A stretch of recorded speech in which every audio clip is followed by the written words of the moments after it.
improved insulin sensitivity in a 12-week controlled trial. Not a drug, not a supplement, a food sitting in most kitchens right now. That study was published in a peer-reviewed journal, but most people managing their blood sugar have never once heard it explained.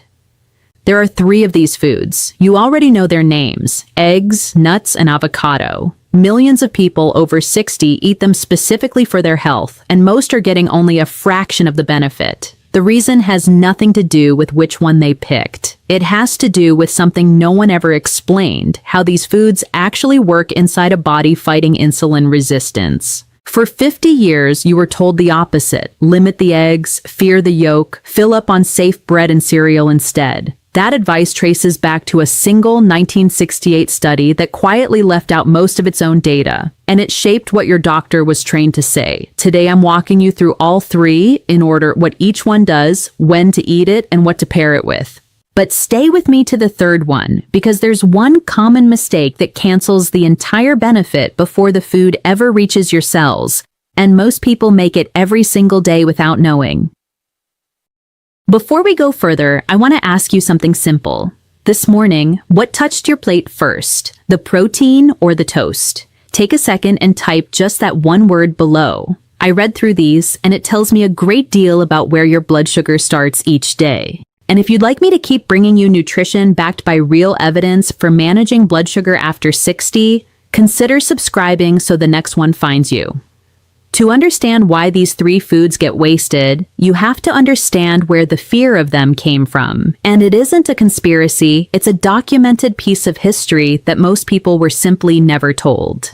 Back in 1968, one influential study set out to link dietary fat to heart disease. It looked at data from 22 countries, but when the findings were published, only 6 of those countries made it into the final analysis. The 6 that fit the theory. The rest, the ones that didn't line up, were quietly set aside. And from that narrow slice of evidence, an entire generation of dietary guidance was built. Limit the eggs, fear the yolk, treat saturated fat as the enemy. For decades, that idea hardened into common sense. But as the years passed and larger, more careful analyses were done, the foundation started coming apart, one review at a time. The saturated fat hypothesis didn't collapse in a single dramatic moment. It eroded slowly, in journals most people never read. And by the time the science had shifted, millions had already spent years avoiding the very foods that might have protected them. Here is what I want you to sit with. Something can be repeated for 50 years and still be wrong. Being taught over and over does not make a thing true. It only makes it familiar. Which brings me to James. James is 69, retired, and has lived with type 2 diabetes for about 7 years. He takes metformin, and he does what he was told. He orders the egg white omelet. He keeps a bowl of nuts by the television. He dips into a little avocado at dinner. By every old rule, James eats healthy. And yet his morning fasting numbers have stayed stubbornly stuck near the high end for years. He couldn't understand it. He was doing everything right, so why wasn't anything changing? The answer starts with number 1 on our list, and it's the food James feared most for no good reason: the egg. For most of his life, James was told to keep eggs to 2 or 3 a week and to skip the yolk entirely. That was the rule. Cholesterol in the food we believed became cholesterol in the blood. Today, the evidence tells a very different story. And it's worth hearing exactly what that evidence says. A systematic review published in the journal Nutrients pulled together 10 randomized controlled trials, the gold standard of nutrition science. Across those trials, eating 6 to 12 eggs a week produced no significant rise in total cholesterol, LDL, triglycerides, or fasting blood sugar compared to people who ate few or none. And a separate study in nutrition and metabolism went further. 1 egg a day for 5 weeks lowered fasting blood sugar by about 4.5% and improved participants' HOMA-IR score. HOMA-IR is simply a measure of how insulin-resistant your body is. A lower number means your cells are listening to insulin better. So the egg didn't just fail to harm blood sugar, it nudged it in the right direction. But the number that matters most isn't in the egg itself, it's in when you eat it. Here's the mechanism, and it's the foundation of this entire video. An egg is a complete high-quality protein. Protein doesn't spike insulin the way starch does. Instead, it slows how quickly your stomach empties, and it triggers gut hormones called GLP-1 and GIP that prime your insulin response before the meal even arrives. Eat your protein first, and when the carbohydrate finally reaches your bloodstream, it meets an insulin system that's already awake and ready. The result is a flatter, shorter blood sugar peak. Now picture the opposite, a bowl of oatmeal on a completely empty stomach, sugar flooding in with nothing primed to meet it. Same food, very different outcome, decided by sequence alone. In practice, that means 2 whole eggs, yolk included, because the yolk is where the choline lives, and choline matters for your liver and your nerves. If eggs aren't for you, a cup or 2 of Greek yogurt with live cultures gives you similar protein and the same stomach-slowing effect. One honest caveat: if you already have established heart disease, your cardiologist's personal guidance for you comes first. Always. What I'm describing is for the broad group of people managing blood sugar without that history. And this is exactly where James was losing out. For years, his egg white omelet threw away the yolk, the choline, the richest part, all to obey a rule that no longer held. He was following the old law perfectly and missing the value entirely. If eggs work in the moment, number 2 on our list works over time, and it fixes something deeper than a single meal's blood sugar. Nuts are number 2, and their benefit runs through a different door entirely. Where the egg works through hormones in real time, the nut works through inflammation slowly. Here's why that matters. The unsaturated fats and fiber in nuts slow your stomach and blunt the blood sugar response of a mixed meal. That part you might expect. But the deeper effect is on your insulin sensitivity itself, and it happens by lowering inflammation. Let me explain what that actually means inside you. When your body carries chronic, low-grade inflammation, it produces messenger molecules called cytokines, ones with names like IL-6 and TNF-alpha. Think of those cytokines as something blocking the doorway of your insulin receptors. The insulin knocks, but the door won't open all the way, so your body has to send more and more of it to move the same amount of sugar. Bring those cytokines down, and the doorway opens wider. Suddenly, the same meal needs less insulin. That is what nuts do over weeks. The evidence here is strong. A meta-analysis in diabetes care combined 21 randomized trials and found that eating nuts significantly improved blood sugar control in people with type 2 diabetes, most clearly in fasting glucose and A1C, and most clearly in trials that ran 8 weeks or longer. Read that carefully. This is a cumulative effect, not an overnight one. And in the Journal of the American Heart Association, eating walnuts every day improved blood vessel function and shrank LDL particle size in people at risk for type 2. But here is the trap, and it's the one James fell straight into. The dose in these studies is 1 ounce. That's roughly 23 almonds or about 14 walnut halves, a small handful. Eat 2 or 3 ounces in front of the television, and you've added 300 to 400 calories of fat, while the blood sugar benefit does not climb with the portion. More nuts don't mean more protection. They just mean more calories. And not every nut is the same. Walnuts carry ALA, a plant omega-3 that helps quiet those inflammatory cytokines. Almonds have the strongest evidence for flattening the after-meal glucose spike when eaten before or alongside the starch in your meal. So the move is simple. 1 ounce, weighed out, eaten about 15 to 20 minutes before your most starch-heavy meal, not fistfuls from an open jar, which was exactly James's habit. He ate his nuts because they were good for the heart, but by the handful, from a big container while the TV was on. He'd taken a food that treats blood sugar and turned it into a nightly source of surplus calories. Before I give you the last one, let me pause for a moment because this is the one I most want you to get right. Of these three foods, eggs, nuts, avocado, which one do you already eat most often? And of everything I've said so far, what was new to you? Type it quickly below. It helps me understand where you're starting from, and it'll matter for what I'm about to explain. Because number 3 is the strongest of the three, and it's also the one almost everyone uses wrong. Avocado is where that 34% figure from the very start of this video comes from.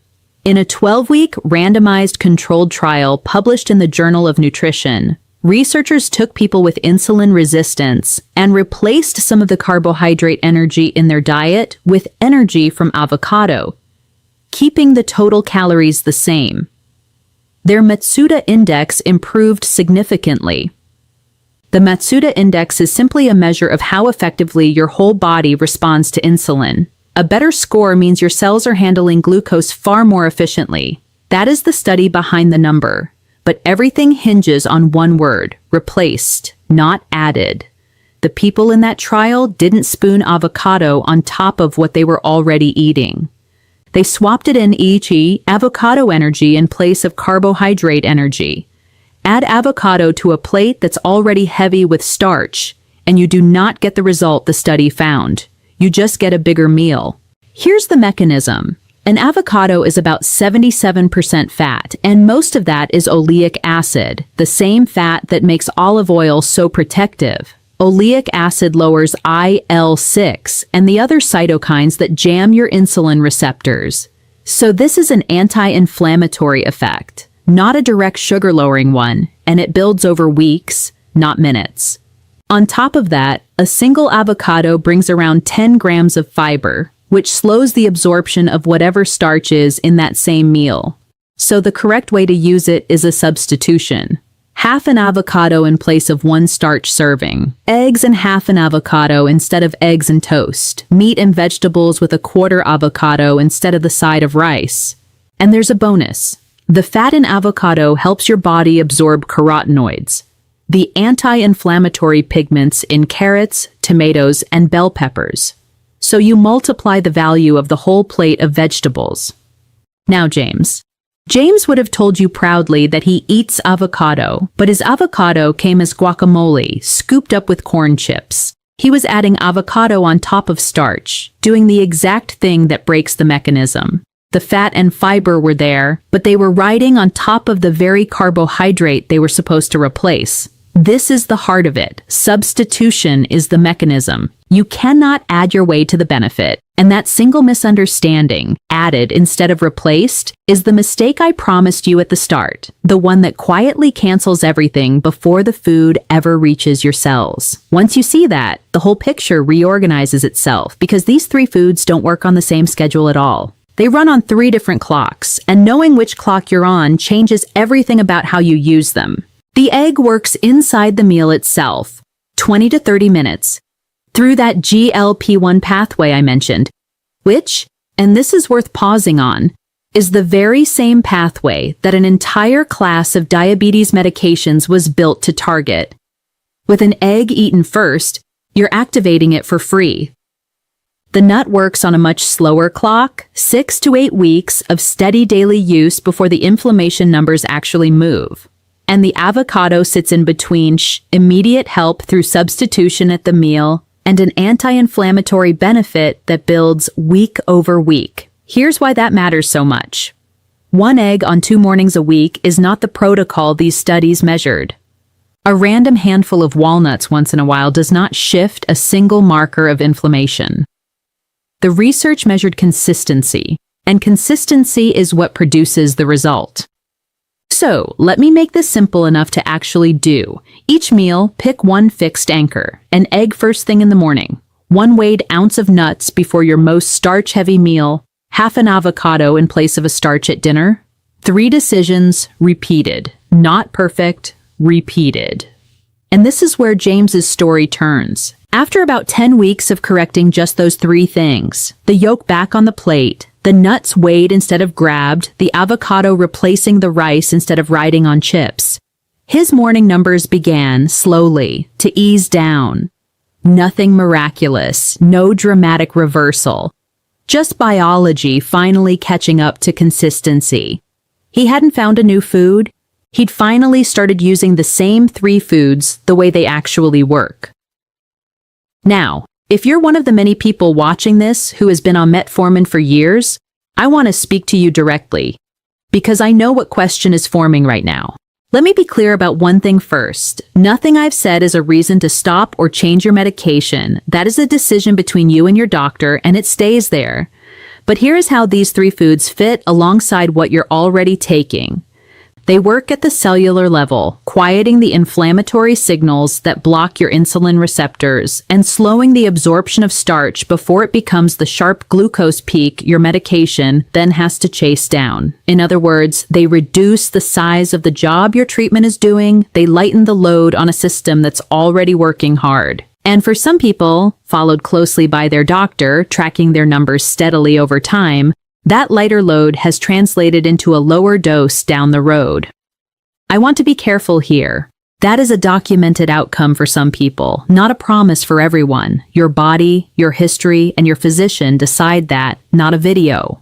One more note, most of what I've described applies to type 2 and pre-diabetes. If you live with type 1, the protein first principle and the anti-inflammatory effect of avocado still matter. But how and when you apply them has to be worked out directly with your endocrinologist because it depends entirely on your insulin regimen. Your kitchen is part of your treatment. It is not a replacement for it. So let me hand you the other side of this. Because there are 3 common ways people combine these foods that quietly erase every benefit we've talked about. Get these wrong, and it won't matter how faithful you are with the rest.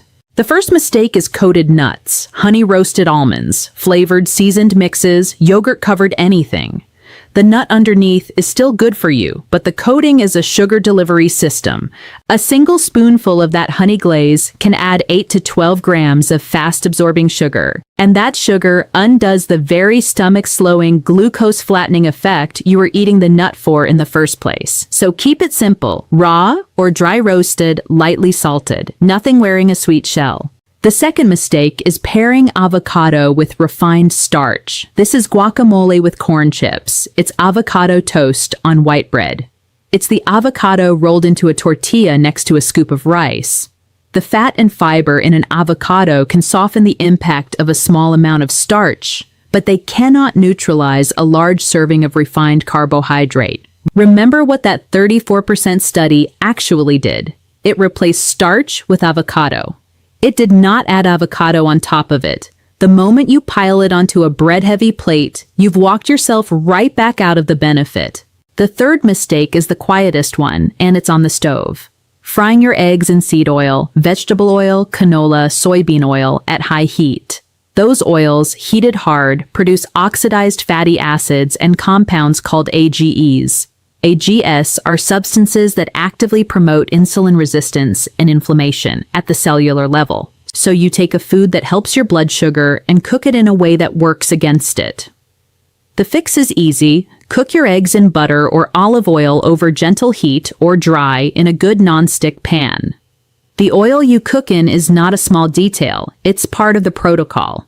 3 foods, 3 mechanisms, and 3 small mistakes that can cancel all of it.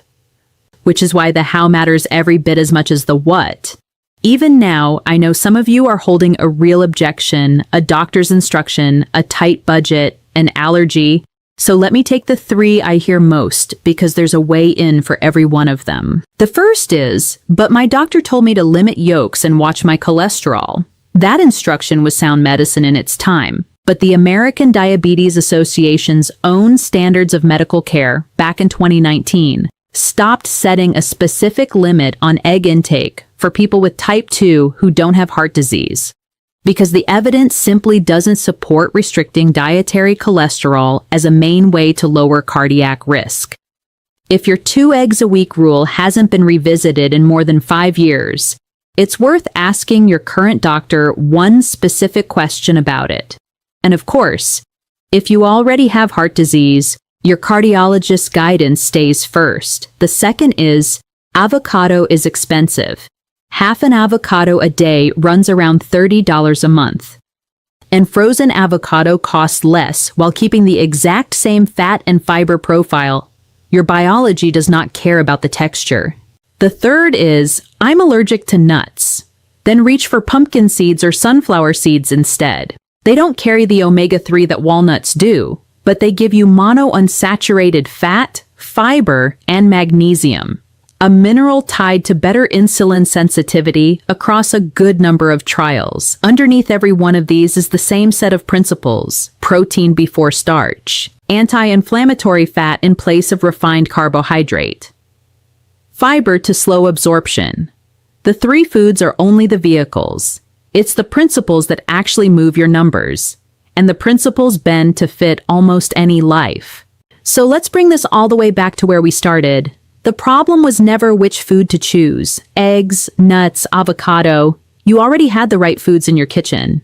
What was missing was the mechanism, the order you eat them in, the amount, and whether you replace with them or simply add them on. That's the difference between eating healthy by the old rules and actually changing what your body does with a meal. 3 small decisions, repeated steadily until the biology catches up. That's the whole of it. So here's exactly where to begin. This week, eat 2 whole eggs, yolk, and all dough before anything else on your plate, on at least 3 mornings. If eggs aren't for you, make it 1 cup of plain Greek yogurt with live cultures instead. Second, weigh out a single ounce of raw nuts the night before, about 23 almonds or 14 walnut halves. Set it in its own container and eat it before your most starch-heavy meal, never grabbing from the big jar. Third, at one meal, swap half an avocado in for the bread or the rice, replacing it, not adding it. And notice how you feel 2 hours later. And fourth, write down 1 question to bring to the doctor who treats you. I'm adding eggs, a weighed ounce of nuts, and avocado in place of some starch every day. Should my medication dose or my monitoring change?